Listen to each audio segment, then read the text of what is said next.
அஷ்டமினாலே நல்ல காரியங்கள் எதுவும் பண்ணக்கூடாதுன்னு பொத்தாம் பொதுவாக சொல்லி வச்சிருக்காங்க. அப்படிலாம் இல்லை. அஷ்டமி அன்னைக்கு நம்ம வந்து பார்த்தீங்கன்னா ஆன்மீகத்தில் ரொம்ப அதிக ஈடுபாடு இருக்கணும்.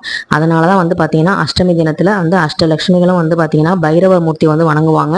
அந்த நேரத்தில் போய் நம்ம வணங்கும் போது நமக்கும் வந்து அஷ்டலட்சுமியோட அருளும் கிடைக்கும், அந்த பைரவ மூர்த்தியோட அருளும் கிடைக்கும்.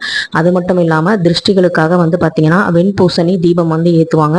அங்கே கோவிலே வந்து பார்த்தீங்கன்னா அரிச்சந்திர பைரவ மூர்த்தி கோவிலே வந்து நமக்கு மஞ்சள் குங்குமம் தடவி சிகப்பு திரி போட்டு நமக்கு தராங்க.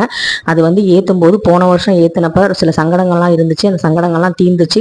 அதே மாதிரி அவருக்கு நன்றி சொல்கிறதுக்காக இந்த வருஷமும் போய் நான் ஏற்றிட்டேன். இது வந்து திடீர் பிளானாக வந்து அமைஞ்சது. நமக்கு வந்து பைரவரோட ஆசீர்வாதமும் இருக்குது. ஏன்னா சிவபெருமானோட அம்சம் தான் வந்து பார்த்தீங்கன்னா பைரவமூர்த்தி. அதனால் வந்து எனக்கு அவரை வந்து வணங்கினதில் இன்னைக்கு ரொம்ப ரொம்ப சந்தோஷம். அதே மாதிரி ஹரிச்சந்திர மகாராஜா அவரையும் வந்து வணங்கிட்டு நல்லபடியாக வந்து வேண்டிட்டு வந்தோம். அதுக்கப்புறம் வந்து பார்த்தீங்கன்னா அங்கே வந்து அங்காள பரமேஸ்வரி வந்து இருந்தாங்க. அவங்க கிட்ட வந்து பார்த்தீங்கன்னா நிறைய பேர் வந்து சூளம் இதெல்லாம் சூளத்தில் வந்து பார்த்தீங்கன்னா எலுமிச்சம்பழம் ஊமத்தங்காயெல்லாம் வந்து சொருகி அவங்க திருஷ்டி பரிகாரம் பண்ணிட்டு இருந்தாங்க. அது மட்டும் இல்லாமல் நிறைய வந்து பூட்டு பரிகாரமும் அங்கே பண்ணிட்டு இருக்காங்க. பூட்டுகள் வந்து பாருங்க எவ்வளவு பிரச்சனைகள் இருந்தால் இவ்வளவு பூட்டுகள் வந்து தொங்கும். அங்கே பூட்டு வந்து மாட்டி விட்டுருவாங்க. எல்லாரோட பிரச்சனையும் சாவி போட்டு திறந்தா எப்படி பூட்டு திறக்குமோ அதே மாதிரி பிரச்சனைகள்லாம் தீரும் அப்படின்னு நம்பிக்கையில் இவ்வளோ பேர் வந்து செய்கிறாங்க. நீங்களும் பைரவரை வேண்டிக்கோங்க.